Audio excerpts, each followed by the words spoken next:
Hey guys, I'm going to talk to you about the coastal processes and landforms of the Lesser Antilles. And these islands are located in the Caribbean, from the Virgin Islands down to Trinidad and Tobago. And the main winds that are affecting this region are the southeasterly trade winds, which blow from the east to the west, and so that means that the waves go the same direction from the east to the west. Now the waves in this region are around 1 meter high, and I checked in at Barbados on Thursday, May 7th, and they were about 1.5 meters high. The minimum fetch distance is 250 miles down to Venezuela, whereas the maximum fetch distance is 4,000 miles across the Atlantic Ocean to the UK. Now the coastal features of this region range from the rocky coastlines of Saba to the flat beaches of Aruba.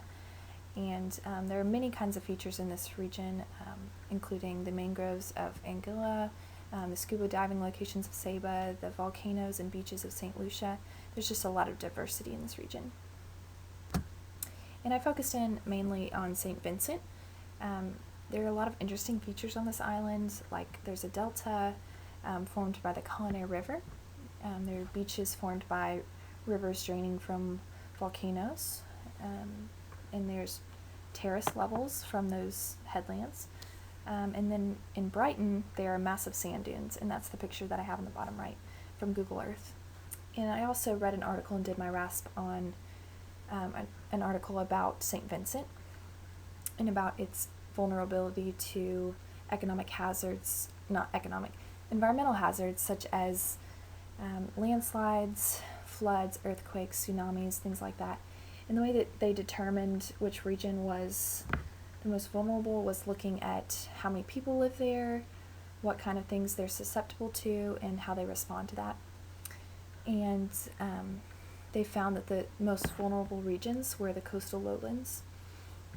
And moving on to the tide of the region, it's mixed semi-diurnal, which means in some regions that there's 2 high tides a day, whereas in other regions there's just one. The tide has a little effect on the coast. It's a microtidal region, which means that it changes less than 2 meters during the day. And in fact, it's between 0.4 and 0.7 meters. Now, I checked in at Barbados on a certain day, and the tide heights ranged from about 0.2 to 0.3 meters during the day, and the maximum they've ever had is 0.8. So the region's not affected a whole lot by the tide. Now, the plate boundaries in this region are highly influential to the climate. The South American plate is being subducted under the Caribbean plate, which is a convergent boundary and leads to the Lesser Antilles subduction zone. And this forms the islands of the Lesser Antilles volcanic arc. So that means that these are emergent volcanic coasts, so that's where the islands come from. They come from volcanoes. And for the sea level and sediment, the sea level rises about 0 to 3 millimeters per year, so it does not change a whole lot. But the way the sediment comes in these regions is it comes from the east, affected by the southeasterly trade winds, and creates a littoral drift or leeward coast. And you can see that in Barbados, Trinidad, and Anguilla. In Trinidad, there's the Iquitos Spit, which is the bottom part of the island, and it functions as a large spit, which means that the sediment comes from the east and wraps around the island.